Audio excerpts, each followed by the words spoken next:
ہم اپنی روح کو غذا کیسے پہنچائیں؟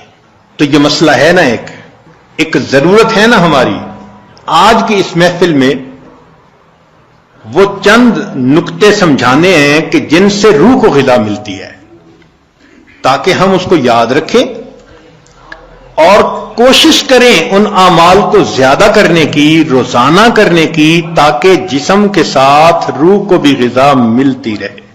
تو روح کی غذا اوپر سے آنے والے انوار و تجلیات ہیں۔ چنانچہ سب سے پہلی چیز جس کی وجہ سے انسان کی روح کو غذا ملتی ہے، قرآن عظیم الشان، قرآن مجید کا پڑھنا، قرآن مجید کا سننا، یہ انسان کی روح کو غذا پہنچاتا ہے۔ اور دلیل قرآن عظیم الشان میں سے وَإِذَا قُرِئَ الْقُرْآنُ فَاسْتَمِعُوا لَهُ وَأَنصِتُوا لَعَلَّكُمْ تُرْحَمُونَ۔ یہ ترحمون کا لفظ سند ہے، سٹیمپ لگ رہی ہے، رحمت برستی ہے، اور وہ رحمت جسم کی غذا نہیں ہے، وہ رحمت دل کی غذا ہے، روح کی غذا ہے۔ جس قرآن مجید کو سننے سے رحمت برستی ہے، اس کو پڑھنے سے کتنی رحمت برستی ہوگی۔ یہاں تو کہا نا کہ جب پڑھا جائے تو تم سنو تاکہ رحمت برسے، تو سننے والے پر رحمتیں برس رہی ہیں تو پڑھنے والے پر کیا رحمتیں برستی ہوں۔ تو اس کا مطلب یہ کہ ہم روزانہ فجر کی نماز پڑھا کریں، تو پھر سورہ یاسین پڑھا کریں، قرآن مجید پڑھا کریں، فوراً اپنی روح کو ناشتہ کروانے کی کوشش کیا کریں۔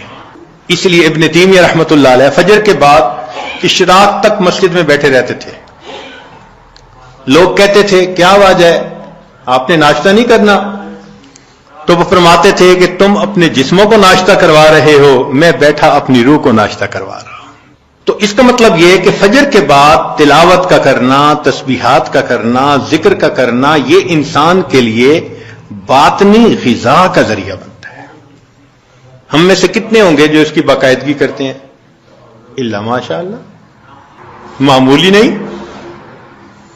یعنی کھانے پینے کا تو معمول ہے، گھر کا بچہ بھی بتا دے گا اتنے بجے ناشتہ ہوتا ہے، اتنے بجے دوپہر کا کھانا اور اتنے بجے رات کا کھانا، لیکن روحانی غذا کا معمول ہی نہیں۔ تو معمول بنانا ضروری ہے۔ جتنے لوگ اولیاء بنے اس دنیا میں، یہ وہ لوگ تھے جو معمولات کرتے تھے باقاعدگی کے ساتھ، تب ان کو وہ نعمت ملی۔ اتفاقاً نہیں کوئی ولی بن جاتا، اس کے پیچھے محنت ہوتی ہے، تب اللہ کی رحمت متوجہ ہوتی ہے۔ تو معلوم ہوا کہ ہم تہجد میں اٹھیں، فجر سے پہلے یا فجر کے بعد، اس نیت سے یہ اعمال کریں کہ یہ چیز ہمارے لیے روح کی غذا بنے گی۔ ہمارے اکابر جب دن کے کام کاج سے فارغ ہوتے تھے تو مصلی پہ آ جاتے تھے، رات گزار دیتے تھے مصلی کے اوپر۔ ان کو رات کے اندھیرے کا اس طرح انتظار ہوتا تھا جس طرح دلہا کو دلہن سے ملنے کے لیے رات کا انتظار ہوا کرتا تھا، ایسے وہ رات کے منتظر رہا کرتے تھے۔ عشاء کے وضو سے فجر کی نماز پڑھنا،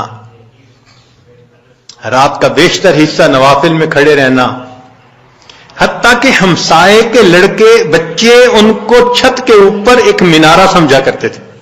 تو اتنا تو وہ اللہ کی یاد کیا کرتے تھے نا، قرآن پڑھا کرتے تھے۔ اور ہمارے قریب کے زمانے کے